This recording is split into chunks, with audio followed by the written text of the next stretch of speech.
Donc, la passoire va éviter donc les chocs et donc éviter que le revêtement soit trop endommagé.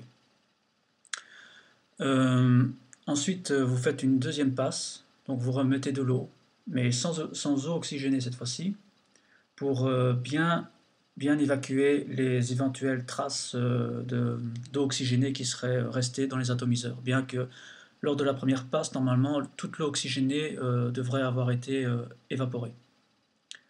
Ensuite, le, le tank, lui, il prend beaucoup de temps pour sécher. Donc, on peut utiliser un sèche-cheveux, on souffle dedans, mais moi, je devais attendre, on va dire, une nuit pour pouvoir le réutiliser.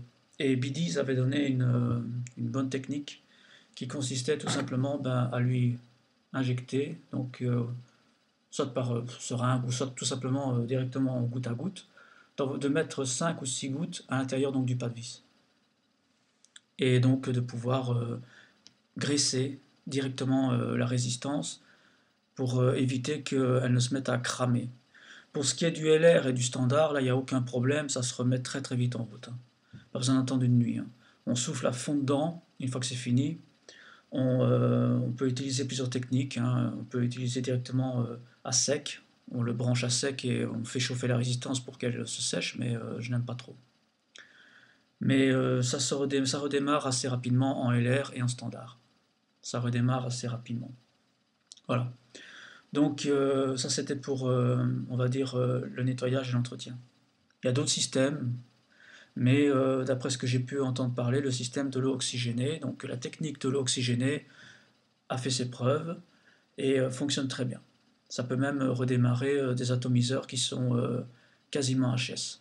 Mais je tiens à répéter quand même quelque chose euh, dont j'ai une certaine conviction. J'ai la conviction qu'un atomiseur, même s'il continue de fonctionner, au bout d'un moment, il s'est endommagé. Donc, pour ce qui est de la sécurité, ne vous focalisez pas sur le propylène glycol uniquement. Focalisez-vous sur votre matériel. Est-ce qu'il est propre? Est-ce qu'il est nouveau? Est-ce qu'il n'est pas trop ancien? Tout ça, c'est important.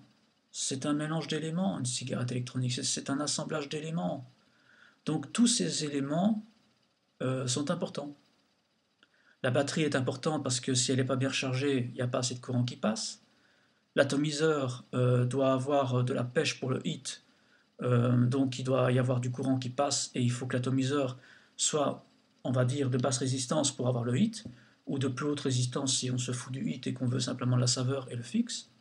Tout ça, ce sont des éléments.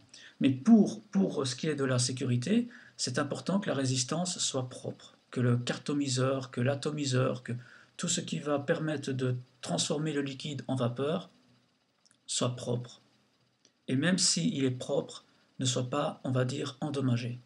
Parce que si c'est endommagé, je suis quasiment certain que d'autres substances vont se mélanger au propylène glycol, et là on peut parler peut-être de toxicité réelle, plutôt que de rester fixé sur un élément qui n'est qu'un pion sur l'échiquier. Le propylène glycol, c'est un pion sur un échiquier. Euh, je pense que le roi, c'est la résistance. Voilà.